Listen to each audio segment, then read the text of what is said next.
إن الحمد لله نحمده ونستعينه ونستغفره ونؤمن به ونتوكل عليه ونعوذ بالله من شرور أنفسنا وسيئات أعمالنا من يهده الله فلا مضل له ومن يضلل فلا هادي له وأشهد أن لا إله إلا الله وحده لا شريك له وأشهد أن محمدا عبده ورسوله يا أيها الذين آمنوا اتقوا الله حق تقاته ولا تموتن إلا وأنتم مسلمون يا أيها الناس اتقوا ربكم الذي خلقكم من نفس واحدة وخلق منها زوجها وبث منهما رجالا كثيرا ونساء واتقوا الله الذي تساءلون به والأرحام إن الله كان عليكم رقيبا يا أيها الذين آمنوا اتقوا الله وقولوا قولا سديدا يصلح لكم أعمالكم ويغفر لكم ذنوبكم ومن يطع الله ورسوله فقد فاز فوزا عظيما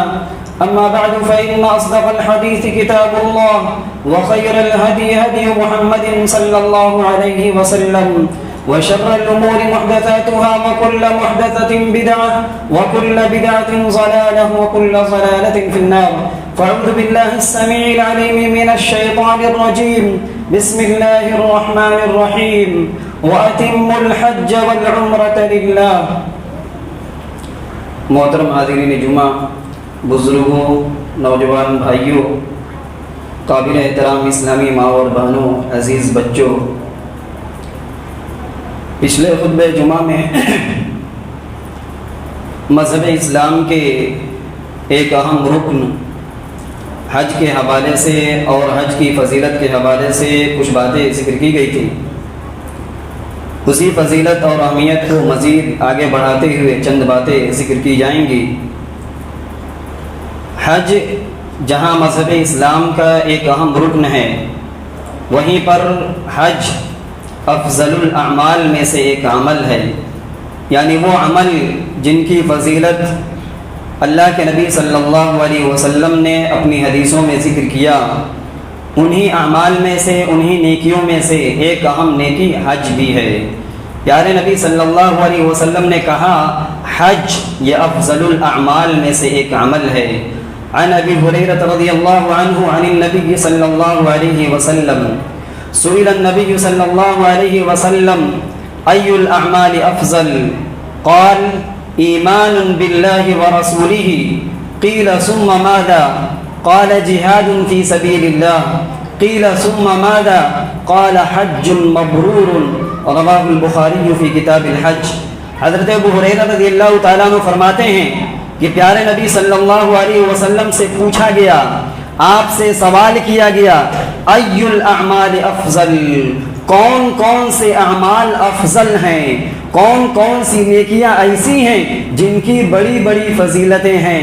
آپ صلی اللہ علیہ وسلم نے کہا ایمان باللہ ورسولہ، افضل الاعمال میں سے، بہترین اعمال میں سے پہلا عمل تو یہی ہے کہ ایک آدمی اللہ پر ایمان لائے اور اللہ کے رسول پر ایمان لائے، کیونکہ ایمان کے بغیر کوئی بھی نیک اعمال اللہ کی بارگاہ میں قابل قبول نہیں ہو سکتے.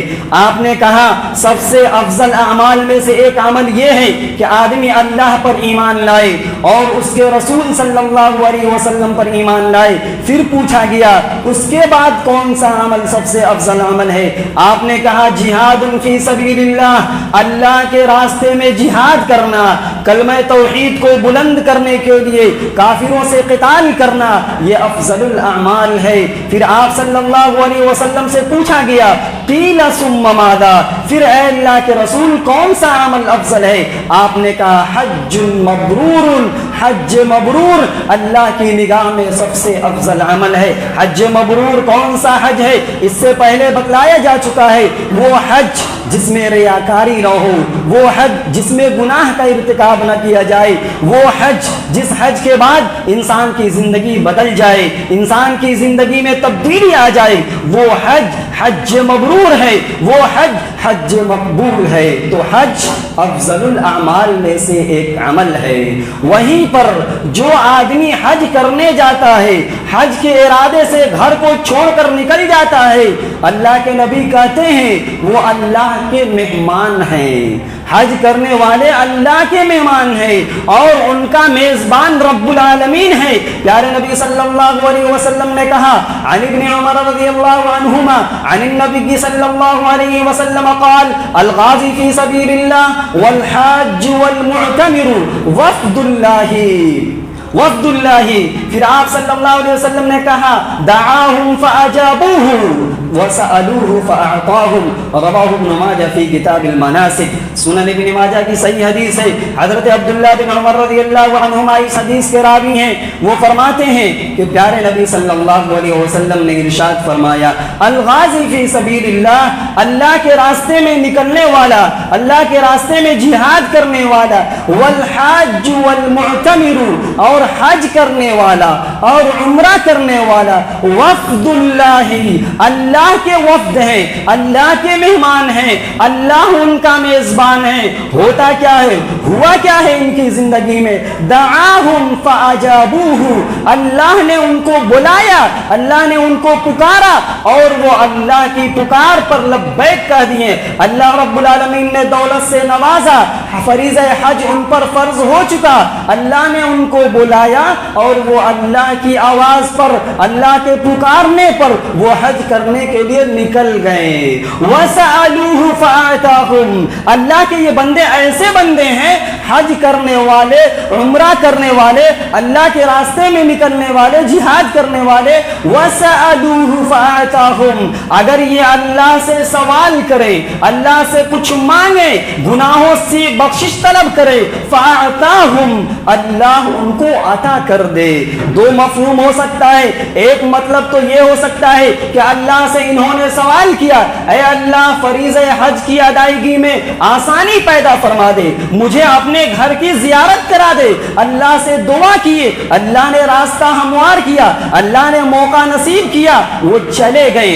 جانے کے بعد وہاں پر اللہ رب العالمین سے جس چیز کی دعا کرتے ہیں، گناہوں سے بخشش طلب کرتے ہیں، اللہ کے رسول کہتے ہیں انہوں نے سوال کیا، اللہ نے ان کے سوال کا جواب دیا، یعنی اللہ نے ان کی دعائیں قبول کر لی۔ پتہ یہ چلا حج کرنے والے اللہ کے مہمان ہیں۔ وہیں پر یہ بات بھی معلوم ہے ہوئی کہ حج ان اعمال میں سے ایک عمل ہے کہ حج کرنے والا اگر اللہ سے دعا کرے تو اللہ ان کی دعاؤں کو رد نہیں کرتا، اللہ ان کی دعاؤں کو قبول کرتا۔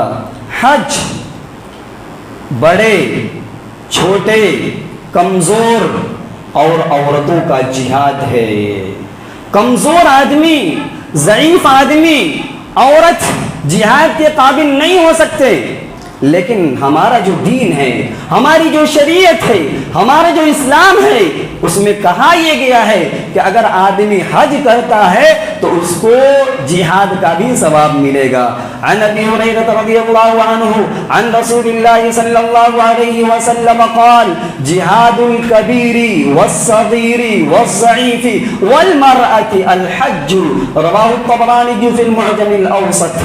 صحیح حدیث ہے۔ حضرت ابو ہریرہ رضی اللہ تعالیٰ عنہ کہتے ہیں کہ پیارے نبی صلی اللہ علیہ وسلم نے کہا بڑوں کا جہاد یعنی بوڑھوں کا جہاد، بچوں کا جہاد یعنی چھوٹے کا جہاد، پھر اسی طریقے سے کمزور آدمی کا جہاد اور عورتوں کا جہاد، یہ حج ہے۔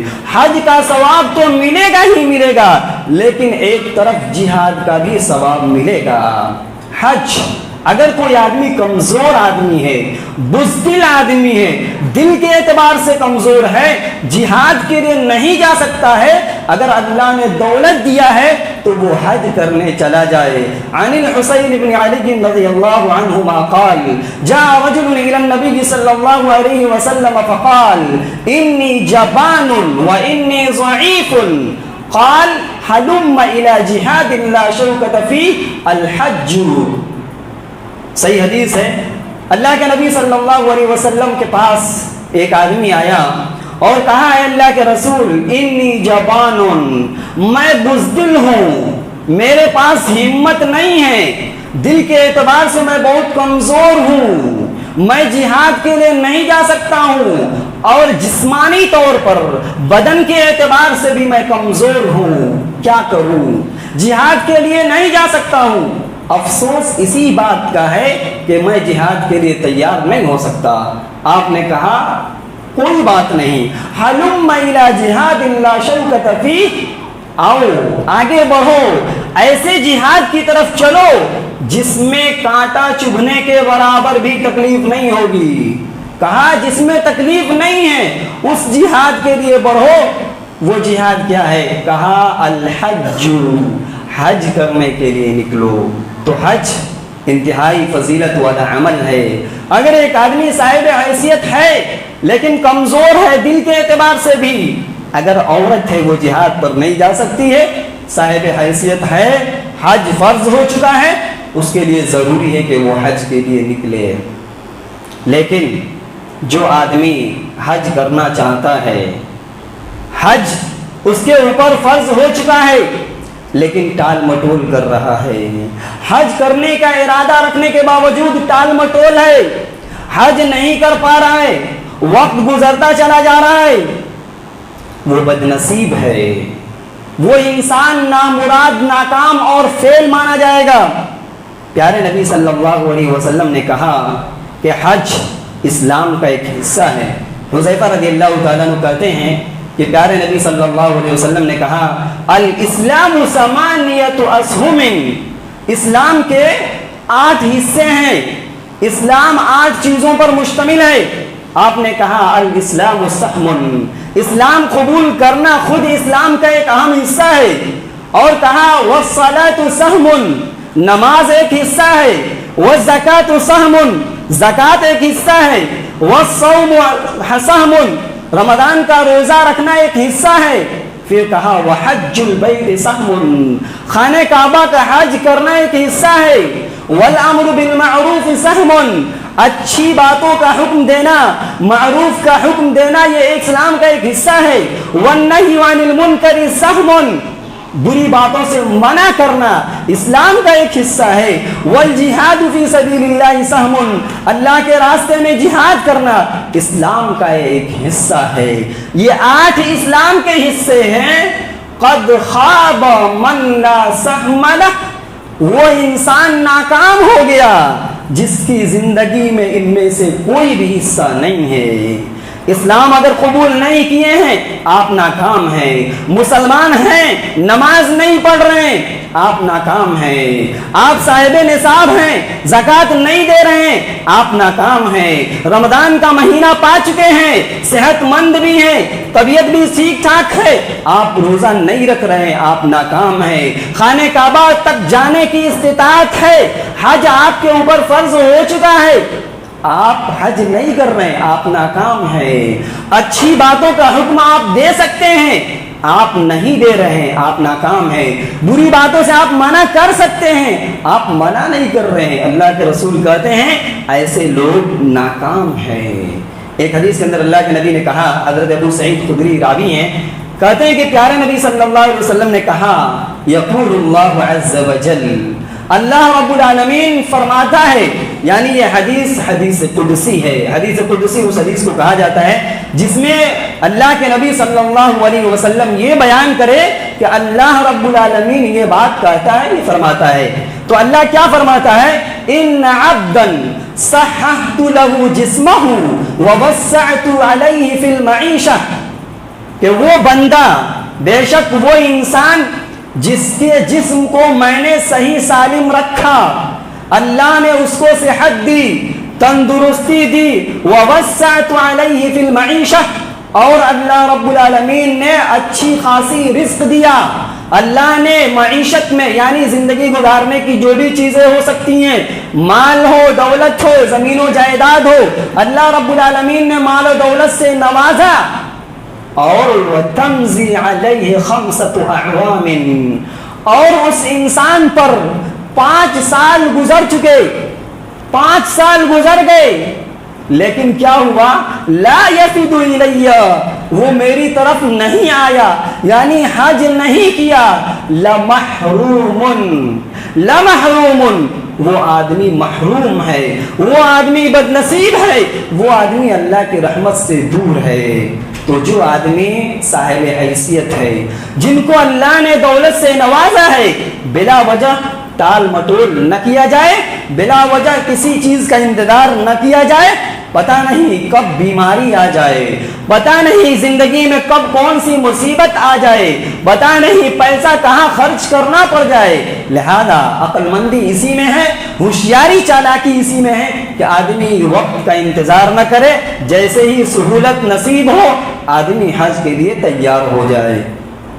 حج اگر ایک آدمی کرنا چاہتا ہے، حج کا ارادہ کر چکا ہے، حج کے لیے تیاری بھی ہو چکی ہے، جانے سے پہلے چند چیزوں پر توجہ دینے کی ضرورت ہے۔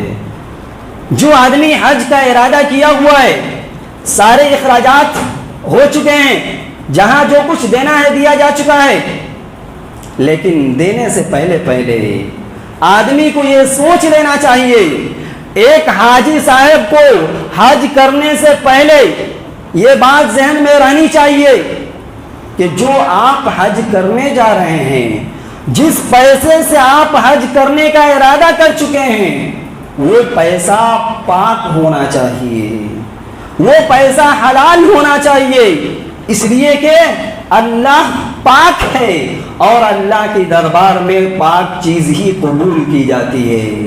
اگر پیسہ ناپاک ہے، اگر پیسہ حرام ہے، اللہ کے دربار میں قابل قبول نہیں ہے۔ اگر آپ کا رزق حلال ہے، حج کی قبولیت کا امکان ہے۔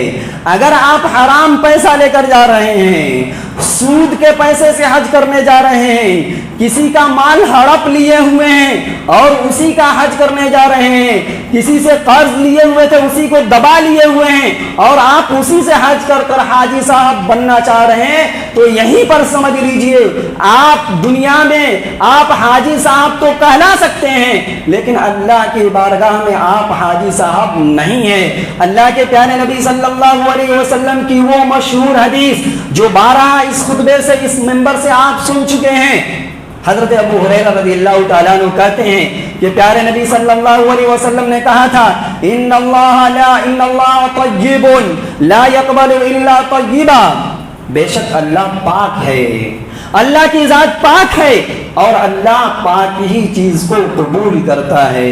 پھر پیارے نبی صلی اللہ علیہ وسلم کہہ رہے ہیں کہ اللہ تعالیٰ نے تمام نبیوں کو جس بات کا حکم دیا تھا وہی بات تمام مومنوں کو دیا جا رہا ہے، یعنی تمام رسولوں کو حلال کھانے کا حکم دیا گیا تھا اور تمام مومنوں کو، تمام مسلمانوں کو بھی کہا گیا تھا کہ تم حلال کھاؤ، حلال کماؤ، حرام سے بچو۔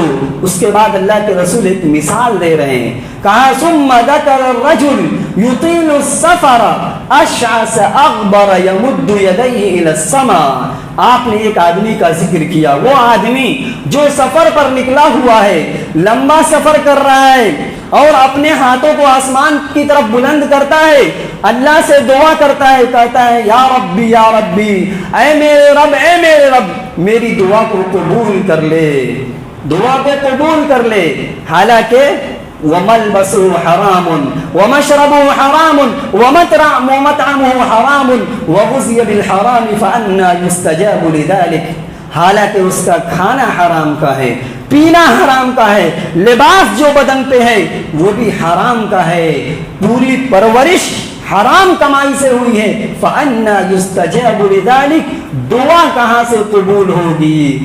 جائے کہ حج قبول ہو، ایک دعا قبول نہیں ہو رہی ہے تو حج کہاں سے قبول ہوگا؟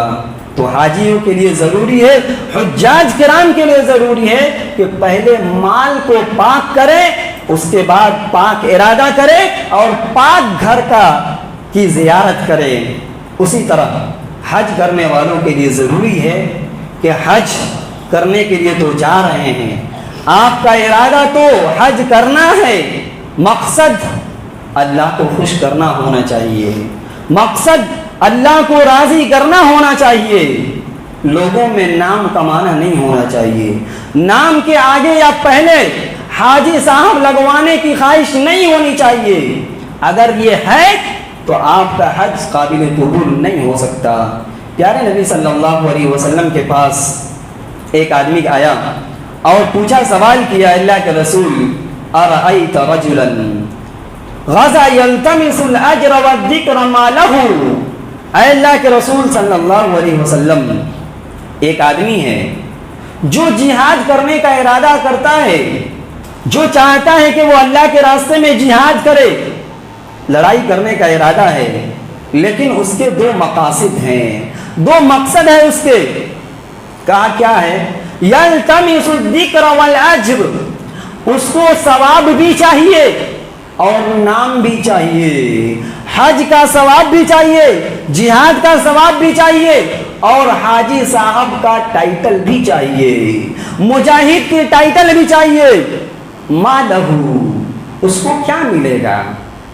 سوال یہ ہے، حج کا ارادہ ہے، جہاد کا ارادہ ہے، مقصد دو ہیں، ثواب بھی چاہیے، اجر بھی چاہیے، اور شہرت اور نام بھی چاہیے. ما لہو، کیا ملے گا؟ آپ صلی اللہ علیہ وسلم نے ایک لفظ میں کہا لا شیء لہ، کچھ نہیں ملے گا. لا شیء لہ، کچھ نہیں ملے گا. سنن نسائی کی یہ صحیح روایت ہے. فَأَعَادَهَا 3 مرات، یہی سوال 3 بار دہرایا گیا، 3 بار آپ سے پوچھا گیا کیا ملے گا، کیا ملے گا؟ آپ نے کہا لا شیء لہ، کچھ نہیں ملے گا، ثواب بھی نہیں ملے گا، اور لوگ حاجی صاحب اور مجاہد صاحب بھی نہیں کہیں گے. اس کے بعد آپ نے کہا ان اللہ لا يقبل من العمل الا ما كان له خالصا وابتغي به وجهه، بے شک اللہ اسی عمل کو قبول کرتا ہے، بے شک اللہ ان نیکیوں کو قبول کرتا ہے جن نیکیوں کے اندر آدمی مخلص ہو، اخلاص ہو، نیت صاف ہو، ریاکاری نہ ہو، دکھلاوا نہ ہو، نام کمانا نہ ہو. پھر کہا وَابْتُغِيَ بِهِ وَجْهُهُ، مقصد اللہ کو خوش کرنا ہو. ایک مومن کی زندگی میں، ایک مومن کی زبان پر ایک ہی بات ہونی چاہیے، قُلْ إِنَّ صَلَاتِي وَنُسُكِي وَمَحْيَايَ وَمَمَاتِي لِلَّهِ رَبِّ الْعَالَمِينَ. اے نبی آپ کہیے بے شک میری نماز، میری قربانی، میری دوسری عبادتیں، میرا مرنا اور میرا جینا، یعنی میری زندگی کا مقصد صرف اور صرف تیری رضا ہے. تجھی کو خوش کرنے کے لیے سارے اعمال ہم انجام دے رہے ہیں. اگر حج کے دوران، اگر حج میں ریاکاری آ جائے، شہرت آ جائے، نام آ جائے، تو دنیا آپ کو حاجی صاحب کہہ سکتی ہے، لیکن اللہ کی درگاہ، اللہ کے دربار میں، اللہ کے یہاں آپ کی کوئی حیثیت نہیں ہوگی، بلکہ آپ کا حج آپ کے لیے وبال جان بن جائے گا. بعض دنیا کے اندر بعض حاجیوں کے قصے مشہور ہیں، ہم اور آپ جانتے ہیں. کسی جگہ میں نے سنا یا کسی کتاب میں پڑھا، ایک حاجی بطور نصیحت، بطور عبرت، بطور یاد دہانی یہ بات پیش کی جا رہی ہے تاکہ ہم سمجھیں، ہم سدھر جائیں، ہماری زندگی میں ریاکاری نہ آئے. ایک حاجی صاحب تھے. حاجی صاحب کا معاملہ یہ تھا، وہ کسی محلے میں رہتے تھے اور محلے میں ایک دکان تھی، اور دکان سے ہی وہ اپنا سودا سلف لیا کرتے تھے اور ان کا بقایا چلتا تھا. وہ بقایا سامان لیا کرتے تھے اور کافی وقفہ گزر گیا. دکاندار بیچارہ سیدھا سادہ آدمی تھا، جب بھی یہ سامان طلب کرتے انہیں سامان دے دیا جاتا. اتفاق سے حاجی صاحب نے یہ ارادہ کیا، یعنی جنہوں نے سودا سامان لیا کرتے تھے ادھار، زندگی میں ارادہ کیا کہ حج کیا جائے، حج کر لیا جائے. چنانچہ یہ حج کرنے چلے گئے. حج کر کے واپس آ رہے ہیں. دنیا جان رہی ہے کہ سارے پاپ، سارے گناہ دھل گئے، صاف ہو گئے، پاک ہو کر آ رہے ہیں. اور صحیح بات ہے، حدیث کی روشنی میں جو آدمی حج کرتا ہے ویسے لوٹتا ہے جیسے کہ آج ہی اس کی پیدائش ہوئی ہے. آ گئے ہیں. دکاندار بھی خوش ہے، لگتا ہے کہ اب پیسہ مل جائے گا، پیسہ واپس کر دیں گے. چنانچہ بڑی شان بان آن کے ساتھ دکاندار کے پاس جاتے ہیں اور کہتے ہیں صاحب اپنی ڈائری نکالیے، جس میں بقایا کھاتا آپ لکھتے ہیں اس کو نکالیے. دکاندار سمجھتا ہے، بڑا خوش ہے، آج مجھے پیسہ ملنے والا ہے. جانتے ہیں حاجی صاحب نے کیا جواب دیا؟ کہا جہاں میرا نام لکھے ہو، نام سے پہلے حاجی لگا دو. نام سے پہلے حاجی لگا دو. یہ ہنسنے کے لیے نہیں ہے, یہ مزاحیہ نہیں ہے, یہ اس دنیا کی کہانی ہے. لہذا ایسا نہیں ہونا چاہیے. جو آدمی حج کا ارادہ کیے ہوا ہے سارے معاملات کا صفایا کر کے جائے. کسی کا حق دبایا ہوا ہے تو اس کو معاف کرا لے, اس سے معافی مانگ لے. کسی پر ظلم کیا ہے تو آپ اس کا صفایا کر لیں. ورنہ حج کر کے بھی آپ اگر حقوق العباد میں کمی ہے, بندوں کا حق دبائے ہوئے ہیں, تو آپ کا حج قابل قبول نہیں ہو سکتا. تو حاجیوں کے لیے ضروری ہے کہ زندگی میں اور حج کرنے سے پہلے ریاکاری نام کی کوئی چیز نہیں ہونی چاہیے. پیارے نبی صلی اللہ علیہ وسلم نے اپنی پوری زندگی میں ایک بار حج کیا تھا. پوری زندگی میں آپ ایک ہی بار حج کیے اور 4 عمرے کیے. یاد رکھنے کی چیز ہے, ایک بار آپ نے حج کیا اور 4 عمرے کیے. آپ جب حج کر رہے تھے معمولی سواری پر سوار ہیں, آپ صلی اللہ علیہ وسلم حج کے دوران ایک دعا کرتے ہیں. آپ کہتے ہیں اللہم حجتن یا حجتن لا ریاء فیہا ولا سمعہ.